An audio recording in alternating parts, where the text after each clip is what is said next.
welcome back to California Live Podcast. And today I'm excited to introduce to you, I want to say a good friend of mine, but it's the first time we've actually met in person, Jennah the Gem. And Jennah, thank you for coming to the studio today. Thank you for having me. I've been following your exciting career for quite a bit. And I think we've connected on social media thanks to Brother Kung Lee and his family. Yes. How and why did you decide to become a fighter? You're not just a martial artist. You don't dance in the dojo. You actually beat up people. Why? So I have 6 older siblings. They all fought. They did wrestling, boxing, karate, all that. And so growing up, I kind of saw that. And me being the youngest, want to be the most competitive and the favorite, of course. And so we started off with wrestling because my older brother, he was wrestling at the time at a club, and so I was like, you know what, let's do it. You know, I want to do it. I bugged my dad. He was planning on me wrestling but not competing or doing anything like that. I just decided to take it to a whole nother level with all the martial arts and going in MMA and boxing and all that. So how long have you been in this martial arts world? About 14 years now. Okay. Wow. And you're? 18. So you started when you were 4? Yes. Do you remember your first punch? Yeah. So basically for boxing, they usually don't really work with the kids until after a little bit. I kind of showed up in my little jean skirt with like little pink flowers on it and my Tinkerbell shirt. And the coach was like, oh, well, you know, it takes a couple weeks before we even put them in the ring to do mitts or anything like that. After like 10, 15 minutes of talking to me, we ended up starting doing mitts. And a couple months after that, they decided to let me spar. My dad did not want his little girl to box. That was the last thing he wanted to happen. And so he was like, okay, cool. Once she gets in the face, we're done. We could go back to normal, it'll be over. They lined up like 3 or 4 guys on the side of the ring and kind of just rotated me through. First one, I busted his nose in the first round. Second one, busted his lip in the second round because I went a little longer. Third one, decided to go all 3 rounds, but I busted his nose too. And it was exciting for me. I enjoyed it. You know, I figured there's a lot of thinking in it as well. And so I had a blast with it. My dad wasn't too happy that I ended up enjoying it, but, you know, here we are. Well, your dad is here with us. And, well, thank you, sir. Before I continue with other questions regarding your career, since you've mentioned that you've beaten up all the guys, how's dating? We are not focused on that right now. Right now we're just working on my relationship with God and also training, competing, and kind of working my way up the ladder in the fighting world. Well, obviously, that's the best way to go. But still, I mean, for the guys, I want to say in a very diplomatic way, that's going to be extremely challenging. Yeah, I tend to scare guys too, especially at school. So, I mean, it works out great for my dad, but... Well, yeah, I bet. I love seeing your dad smiling.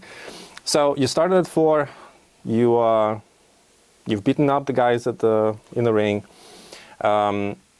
Which of the martial arts do you practice? So I do wrestling, boxing, karate, jiu-jitsu, Muay Thai, and nogi, and judo. Okay.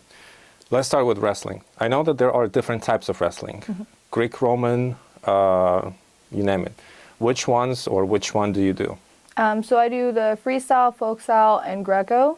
The ones I've been focusing on mostly lately was the freestyle, folk style, because for high school sports it's folk style, but I really love freestyle, especially in the off season, so. Okay. And you obviously do a lot of punching, kicking techniques. Which of the techniques do you believe are the strongest? Punching, kicking, or wrestling? Probably I would say right now, definitely my punching. That's something we worked on a lot lately, and I have a core training coach, so learning how to activate the TVA and kind of connect to the whole body of muscle and stuff has definitely brought my punching power to the next level, and so I'm super excited to kind of get to use that now at the professional level. So. Okay, and you've done karate, kickboxing, Muay Thai. Which of these different but still not too different punching, kicking techniques or martial arts do you find more close to yourself, your identity? I would definitely. Ooh, that's a good one. I feel like all of them, they all something about them connect to me, and that's why I enjoy what I do. I like the fact that there's something new all the time. You always have to learn. There's like new techniques. There's different fighters, different styles you have to adjust to, and so really just being able to be comfortable in the gym, being comfortable on the mat. It's kind of like a safe space for me, I guess you could say. And so when I'm fighting, nothing else is on my mind but that. Right. But like, if we dive into the stylistic, right? Let's say just kicking. Karate has one type of kicking. Taekwondo has kind of different, close to karate. Muay Thai has completely different. Chinese martial arts, wushu or kung fu, they have different. Which ones do you like more? I would definitely say for kicking and stuff like that would be Muay Thai. I really like hitting hard. That's one thing. I've really liked growing strength over the years, and I've been working with Coach Jasper this last couple of years, I want to say, for Muay Thai now, and super traditional. I love it. I love the traditional Muay Thai style. It's incredible, and so really honing in on my kicks and how to make them stronger. I've been doing the karate kicks. I did other Muay Thai kicks, but really just learning how to get them perfected has been something I really enjoyed in this past year. So I would definitely say probably the Muay Thai for that. You just mentioned that you've been practicing traditional Muay Thai. I'm not sure if our audience knows exactly what it means. If you could elaborate a little bit, what is traditional Muay Thai versus, I don't know, modern? Yeah, so there's, I guess, different styles of Muay Thai. There's some coaches that teach a traditional style where they kind of go through the same motions straight from like Thailand and stuff like that. And then there's some that are like more modernized where they have like a little bit of everything. Some have a little bit of kickboxing style, but Muay Thai. So that's kind of what I consider it. I'm not sure if that's what it is considered actually, but that's the way we look at it. If, again, for our audience, if you could maybe compare and elaborate a little bit kickboxing techniques in kicking versus Muay Thai, which are for you main differences? For me, since I haven't really done too much kickboxing, I've fought kickboxers before, but Muay Thai, I feel like there's a little bit more, I guess, I don't want to say it that way, but like harder technique for myself. When it comes to the Muay Thai, there's more moves when it comes to it. It's like elbows, knees. I believe kickboxing is just punches and kicks. Yeah. And so I feel like there's more things you have to be aware of when you're doing Muay Thai and more things you have to really be well-rounded in. Right. Today when we met, you mentioned that you definitely are exceeding in your punching, your boxing, and you're prepping for your, please correct me if I'm wrong, it's your first official professional fight.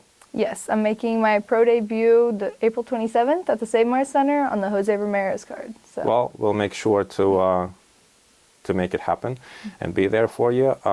Before this professional fight, your debut, which of the fights would you say that were the most significant in your career? For boxing, especially, would definitely be the Brandenburg Cup. That was my first international competition, and that was with Team USA. We flew to Germany to fight, and so that was the very first time I was away from coaches, from family, teammates, all of that, and I was kind of felt like I was completely on my own over there. That's something that we really had to rely on my faith to kind of be able to not only perform well, but also kind of keep the same state of mind I usually have at home and feel comfortable. Again, although we were training together all year, you know, these people are still new to me, and, you know, I didn't really know them well. And then being in a different country, even that, it was amazing. I loved it. It was definitely a new experience for myself, but I definitely say that fight, it really grew, not only in boxing, but also as a person. You know, it was definitely a big step. It was outside my comfort zone, and other than that, it was amazing. And, you know, that's one experience that I'm always going to remember.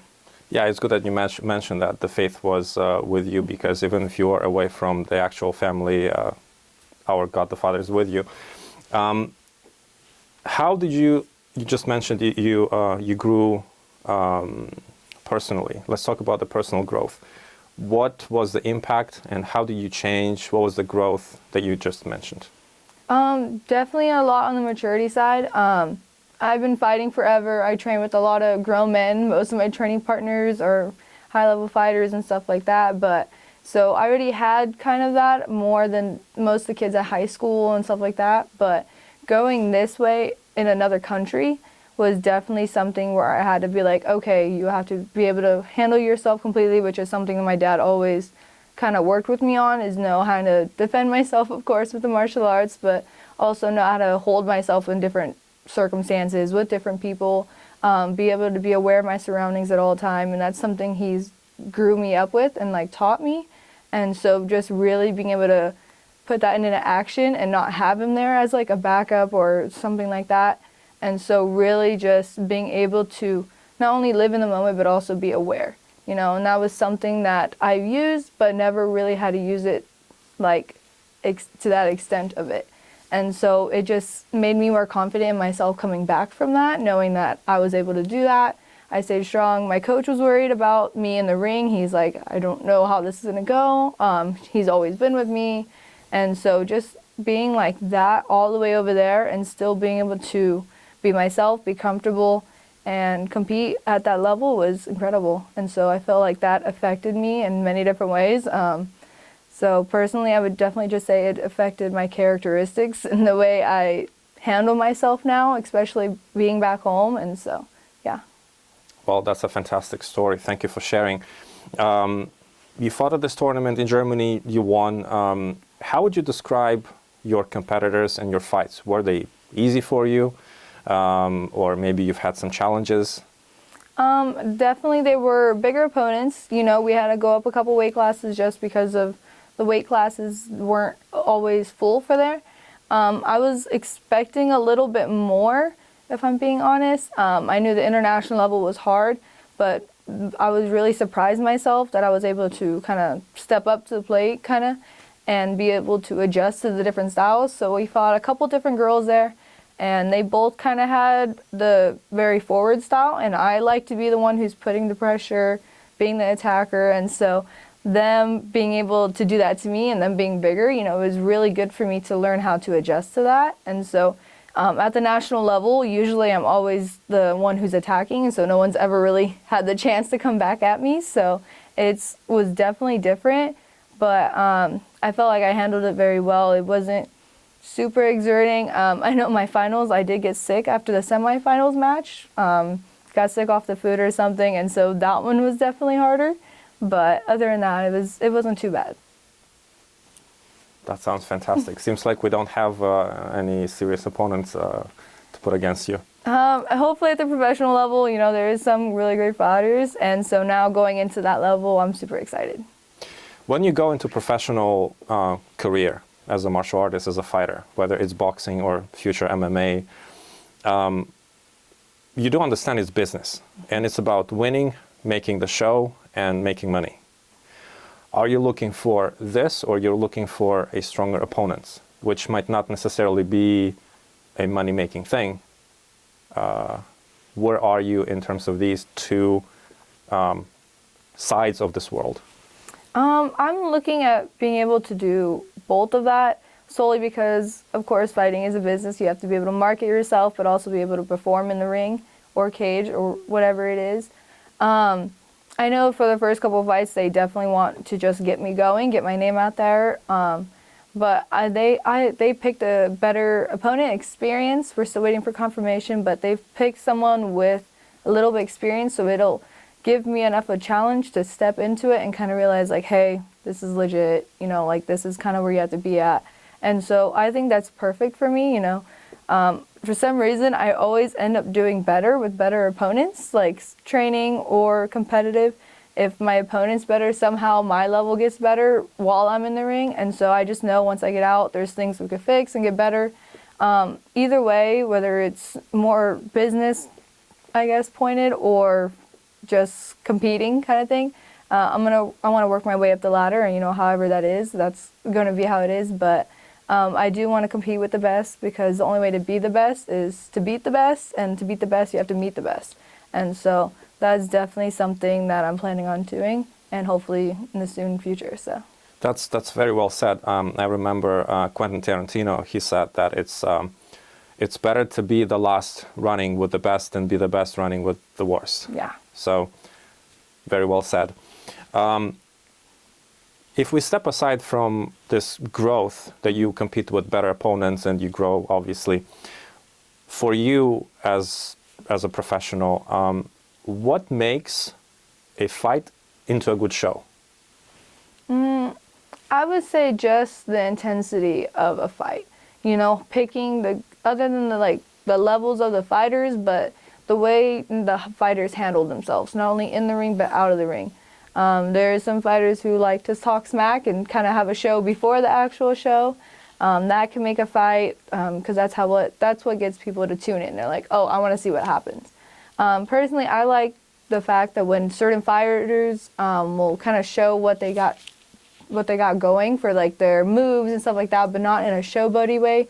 Kind of show that when they're in the ring, they're thinking things through, they're having IQ, they're being involved in the fight. And so I really enjoy when fighters show that, and not in more of a cocky way, but more of like, this is my sport, this is my craft, and you know, these are all the things that I've done to perfect it, and they're kind of showing that. Because I feel like that makes the martial art world look better, and it really brings more eyes to it. Right.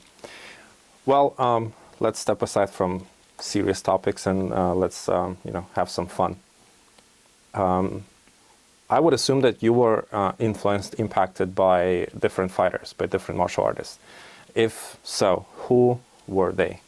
Definitely one of the biggest ones would be Bas Rutten.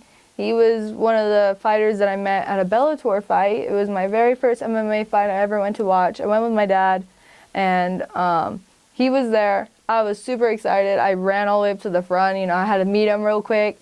I always made business cards for myself when I was younger. They were hot pink. They had my little handwritten, like, oh, follow me on this, email me on this. And then I cut out pictures from like competitions and glued them on. They were very tacky as a kid, but I was super excited to meet him, and I kind of gave him my card. And, you know, him being a great role model for myself and other fighters, he ended up sending me some stuff, some gear with his stuff, and now I use his O2 trainer, and yeah, he's just been a fighter that I followed for a long time. My dad as well, because he's always been into the fighting because of my older siblings, because of all that. So him, of course, Kung Lee. We watched him in movies, watched him in fights. I remember meeting him at one of my PMT fights I went to as a kid. I think it was my very first one. And we saw him like walking across the parking lot, and I like completely freaked out, had a fangirl moment. It was so bad. I like busted my dad's eardrums. It was so funny. I remember warming up for the fight, and I saw him walk by. I was like, Dad, I need a photo. I need a photo. Like, I like freaked out. And that's where I met him and his sons and all that stuff. And I've always been a fan. Well, that's great to know. Have you ever tried to contact Mr. Kung Lee and maybe, have him train you? Get some experience. Yeah, eventually, especially because we're going to the MMA world, you know, that'd be amazing. Kind of learn from the best. You know, his kicks are phenomenal. I love rewatching his fights over and over. He's an incredible fighter, and even meeting him in person, you know, him and his whole family, they're just really down-to-earth people, and they're super sweet, and they will talk to you, and they're the way they praise the Lord, you could just tell. You know, you just see the light in them, and I admire that so much. Yeah, that's one of the reasons why we connected so well as well, and we've been such I would say not even friends, a real family together. Whenever we meet, it's a blessing. I call it a blessing. What about the boxers, for example, Mike Tyson, Evander Holyfield? Did these gentlemen influence your love, passion to martial arts, or maybe even your career in a way? Yeah, so Tyson for sure, you know, he was definitely a heavy hitter, and I enjoyed that. You know, even with his career, again, from the business standpoint, you know, there's a lot of ups and downs, and, you know, when you're new to something, you have to be picky with who you have around me, or around you as that, and so learning that from them was kind of good because I saw that at a young age. So growing up, I'm like, okay, this is what we're aware of, this is what we need to look for. But as fighter standpoints, I love rewatching, especially fighters like that, because then I could like, oh, they use this, that's why that worked for them. This person promotes them this way, and that's why it works for them. and kind of just taking pieces and parts from all their games and their, I guess, careers, and kind of using it to hopefully make mine flourish. So. Right. Now, today you also mentioned that you had Ronda Rousey's impact on your decisions, and I assume other fighters as well. If you were to fight Ronda Rousey, which techniques would you use to beat her? I would definitely say I do not want to grapple her. Her judo is way better than mine. But definitely kind of do what Holm did and kind of keep it with striking. She's a great fighter. She's really good, but every fighter has certain things that they're stronger at, and going into a fight like that, I know it's judo, arm bars. Those are like the kind of known for her. And so I would say just kind of keep it standing, use my boxing, kind of use what I know I'm good at. But that would definitely be a really fun but difficult fight. I hope that kind of doesn't happen. I kind of do. Like, that would be fun. But yeah, I loved her. She is the reason that I got into the MMA part of it. You know, seeing her in the UFC and being like the first woman to fight, really just changing Dana's mind at that. That was something I was like, okay, Dad, that's what I want to do. Like, right. And he didn't let any of my older siblings do MMA just because when they were in MMA, it wasn't very, like, safe, I guess. There wasn't that many rules at the time. And so he kind of told them all no. And so now I'm the one being able to do that. I'm like, yeah, that's me. I get to do it. Like, bragging because I'm the youngest out of all of them, of course. But, yeah. That's fun. Now, you mentioned Holly Holm, and that was my next question. If you were to fight Holly Holm, which techniques would you use to beat her? Oh, definitely wouldn't want to be in her distance. She has, of course, the great kicks, and she has very strong punches because she was a boxer as well, and she did really good in that. I would say definitely take her down on the ground because I do not want to stand up with her. That was something that I would not want to do. Again, she's one of the fighters I grew up loving, watching with my dad. Her, Karate Hottie, like all those fighters. So it was, I don't know, I feel like probably be safer on the ground for myself. I would have a better chance. Not saying I necessarily would beat them, but I would have better hope of winning. Right. You just mentioned Michelle Waterson, aka Karate Hottie. What would you use to not lose the fight? I mean, I love Michelle, so I can't say beat her up, obviously, but you know. Oh no, you're gonna have all these fighters coming at me now. That's the point. That's called PR. Yeah. Ooh, I don't know. The best way, to me, I think, is run. I think that's probably the first option. I think that'd be a great. Yeah. Okay, so Michelle, you see, we fight Ronda Rousey with punches, kicks. We fight Holly Holm with wrestling, and if you are on the ring, we run. It means a lot. Yeah. If you were to fight Mike Tyson. Ooh. You see, these fights, they happen right now. Even YouTubers, they can pretend to be boxers. I don't know. By the way, it's a question what I wanted to discuss with you. You are a professional. You started 4. You're going straight forward.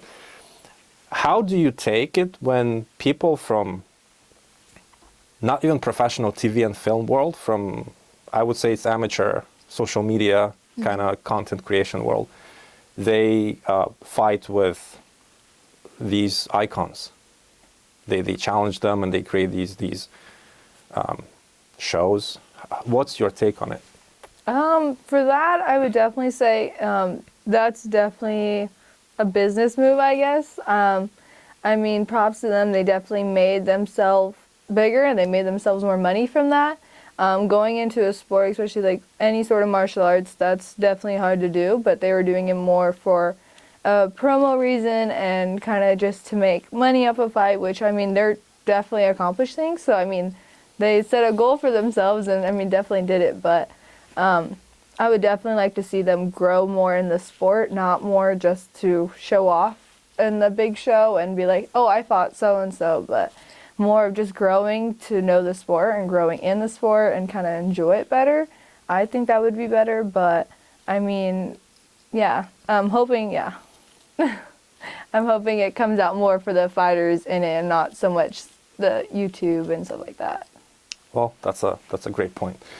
Now, except for all the professional things that you you share. I still want to get back to the dating question. I know that it's not in your agenda right now. I think it's a great choice. I didn't go on dates until I was past 22, I think. Go on dates, not dating. To me, it's different also. But still, you are a young lady, and we have a lot of different views in the society. What are your views on dating, on dates, on developing personal life, personal relationship with your potential future significant other? What are your values? What are your views on that? Definitely, I don't settle for less. That's for sure. My dad has taught me to have high standards, not only for myself, but also for the people around me. Right. And, bringing into a significant other, that would be super important. I'm waiting until marriage, so if I'm dating someone, it's with the intent of marrying them one day, and that being a whole thing. I don't really see any point of wasting time with anyone who's not really close with God. Again, if they don't know how to love God, they're not going to know how to love me. Exactly. And so that's super important. Other than that, I mean, as long as they're working for something in their life, having goals, and actually being consistent with it, and not kind of slacking off. I work very hard myself, and I don't have the time to have something either slow me down or be a distraction. The whole point in a relationship is to build each other up and build each other closer to God and with each other, and so I find that super important. I think that having you sharing these views alongside with your professional career is very important. And why? Because I think 2 or 3 years ago, I met 2 girls. Their parents brought them to my office in Los Angeles, and they were 12 and 14. They both had gone through 2 suicidal attempts, and major reasons were the boys. And what we see in the media, and in whole society and schools, it's all pretty low. Like when I came to the US from Europe, I said, well, that's pretty crazy, right? And I think that your voice as a young girl versus like me saying like, hey, keep up with high standards, they would listen to you way better. And I'm more than sure that they need this light to adhere to. Do you have any thoughts, any plans to do so, or not at the moment? I mean, yeah, boys, definitely when you get into the whole realm of dating and being with somebody else is something that my dad really wanted to push on me as younger, because he was one of the dumb guys who kind of didn't really do nothing that was the right thing. And so he taught me, he was like, you have to pick the right one. And I mean, of course, you're not going to get Mr. Right the first time, at least not in all cases. And so really being careful with what you're doing, because when you're in a relationship, you're being very vulnerable. Right. And so that could either go in a good way or a bad way. And so just being careful with who you're being vulnerable around.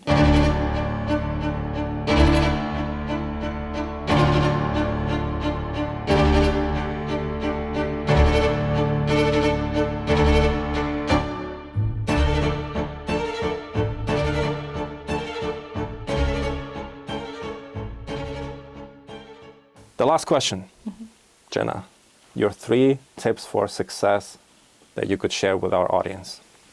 I would definitely say consistency. Being consistent with whatever it is. You could start something really strong, but if you're not consistent with it, there's going to be bad days. There's going to be times where it doesn't go your way or you fall out of line, but just picking yourself back up and being consistent with it. Surrounding yourself with the right people. If you're having bad friends who don't have the same goals and mindsets and drive as you, then that can also mess you up. And that's also something that can mess up your work ethic and being hard and strong with the way you want to be at.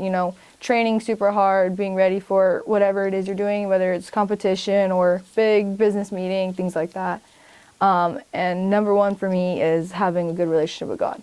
That is something that I've seen in my career, whether it's when you're at the highest points, if you kind of lose sight of that, that could also throw you off really bad. you know, there's like, of course, there's highs and lows with that, where you're really good with him, then there's going to be more doors opening. There's more opportunities. Right. You're going to most of the time be in a better mood. And I feel like that's the number one thing for me. And that's something I've experienced in my career already is, you know, the closer you are with the Lord, the better opportunities you're going to get, because you are going to be reflecting, hopefully reflecting his light and reflecting his message, and really just showing that at whatever it is you're doing. It's really, really rare for me to find a person in the U.S. and a young person in the U.S. who develops such a strong relationship with our Father. To me, it was always more European thing. Mm-hmm. And maybe in the South, the southern states, it's a little bit better, a lot better, I would say. But in California, I think you are probably a very rare breed. That's why you are the gem. Thank you. Jennah, thank you so much for coming today to the studio. We will keep our eye and we'll keep following your career. We'll be sharing with our audience, and we'll make sure to visit you when your fight happens. And it will be great to have another episode with you after the fight. Mm-hmm. We hope that your opponent lives, and we wish them good luck. Thank you. Thank you.